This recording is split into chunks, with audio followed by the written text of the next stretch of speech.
اچھا کوئی کویشچن کرنا ہے تو کیجئے. جی آپ کریں گے, بولیے. مفتی صاحب میرا وعلیکم سوال یہ ہے السلام. کہ بسا اوقات چھوٹی عمر کے افراد جب کسی بڑی عمر کے فرد کی اصلاح کرتے ہیں تو آگے سے منفی رویہ ان کو سامنا کرنا پڑتا ہے. تو ایسی صورت میں بڑی عمر کے فرد کا کیا طرز عمل ہونا چاہیے, اور کیا امر بالمعروف و نہی عن المنکر کے لیے عمر بھی زیادہ ہونا ضروری ہے؟ دیکھیں انسب تو یہ ہے کہ اپنے ہم عمر کو آپ تلقین کریں, کیونکہ نصیحت قبول کرنے کی بہت بڑی رکاوٹوں میں ایک یہ بھی ہوتی ہے کہ کوئی ادنا شخص اعلیٰ کو تلقین کر رہا ہو. مرید پیر کو تلقین کرے, شاگرد استاد کو کریں, اولاد ماں باپ کو کریں, چھوٹی عمر والا بڑی عمر والے کو کرے, تو ایک رکاوٹ خود بخود بیچ میں آتی ہے کہ ان کی ہم مانیں. حالانکہ حقیقت یہ ہے کہ ایسا نہیں ہونا چاہیے. حضرت عمر فاروق رضی اللہ تعالیٰ عنہ جب حاکم اسلام بنے تو آپ نے فرمایا کہ اگر کبھی تم مجھے ناحق پر چلتا دیکھو تو مجھ پر رحم کرنا, مجھے فوراً بتانا. لہذا مشہور واقعہ ہے کہ جو مال غنیمت میں کپڑا آیا وہ تقسیم ہوا. حضرت عمر فاروق رضی اللہ تعالیٰ عنہ کا قد بڑا تھا. جب آپ نے کرتا بنا کے بیٹھے تو ایک شخص کھڑا ہو گیا کہ یہ آپ نے کیسے اتنا کرتا بنایا, آپ کا تو پورا ہونے نہیں چاہیے تھا اس کپڑے میں. تو آپ نے ارشاد فرمایا کہ یہ میرے بیٹے حضرت عبداللہ بن عمر نے مجھے اپنا کپڑا بھی دے دیا تھا کیونکہ میرے لیے وہ ناکافی تھا, تو دونوں کو ملا کے میں نے کرتا بنایا. اب آپ دیکھیں گرفت کی ہے نا ایک شخص نے, اور حضرت عمر فاروق رضی اللہ تعالیٰ عنہ کے مقابلے میں تو وہ ادنا ہی تھا, لیکن آپ نے اس نصیحت کو قبول کیا ہے. ٹھیک ہے نا, رکاوٹ نہیں بننے دی. ہوتی ہے رکاوٹ لیکن بننے نہیں دی. ایسے وہ امام اعظم رضی اللہ تعالیٰ عنہ کا واقعہ کہ آپ ایک گلی سے گزر رہے تھے, بارش ہو کے چکی تھی, کیچڑ پڑی ہوئی تھی, تو ایک نوجوان وہاں سے گزر رہا تھا, تو آپ نے فرمایا کہ بیٹا سنبھل کے چلنا, گر نہ جانا. تو اس نے جواب میں کہا کہ حضور آپ بھی تھوڑا سنبھل کر چلیں, اس لیے کہ اگر میں گرا تو اکیلا گروں گا اور آپ گرے تو پوری قوم گر جائے گی. اب آپ نے تو حصی چیز کو مراد لیا, اس نے معنوی چیز کو مراد لیا.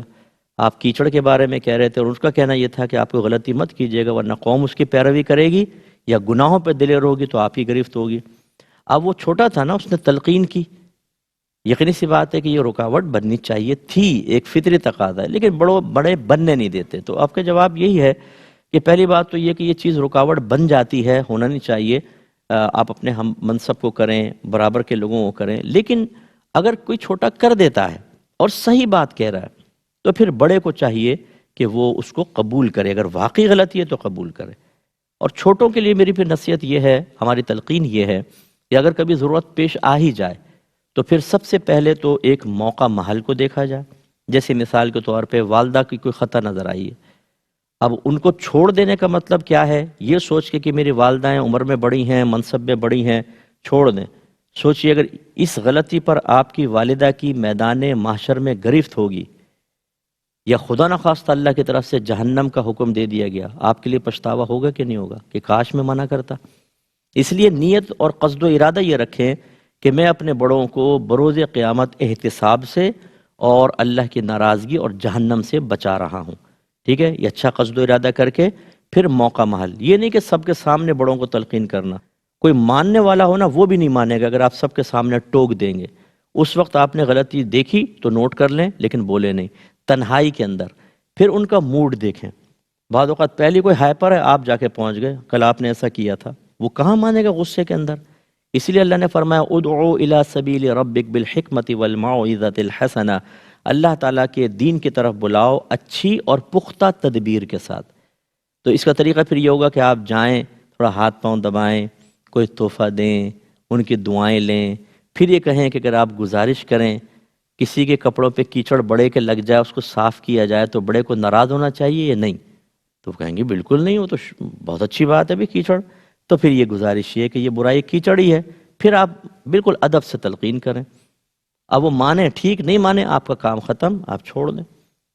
اسی طرح ٹیچرز کے ساتھ, ٹیچر کو براہ راست کریں, یہ تھوڑا مشکل ہوتا ہے, یہ میں اس کو منع کروں گا, لیکن اس کا طریقہ کیا ہے. اب جیسے مسجد کے کوئی امام صاحب ہیں, وہ ان سے کوئی خطا آپ کو معلوم ہو رہی ہے, آپ کسی ان نون نمبر سے ان کو میسج کر سکتے ہیں. ایک فیک آئی ڈی بنا کر ای میل کر دیجئے اگر وہ یوز کرتے ہیں. کوئی خط لکھ کر کسی بھی نامعلوم شخص کو کہیں یار اس کو ان کو دے دیجئے اگر خود غائب ہو جائے.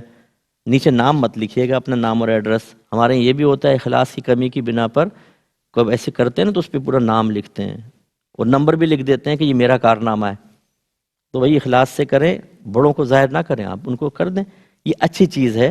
تو خلاصہ کلام یہ ہے کہ بڑوں کو تلقین بڑے ہی کریں تو بہت بہتر ہے، لیکن اگر نہیں ہے تو آپ کوئی اچھا احسن طریقہ اختیار کر کے ان کے منصب کا، ان کے مزاج کا اور وقت کا اور ماحول کا لحاظ کر کے بالکل تبلیغ کر سکتے ہیں۔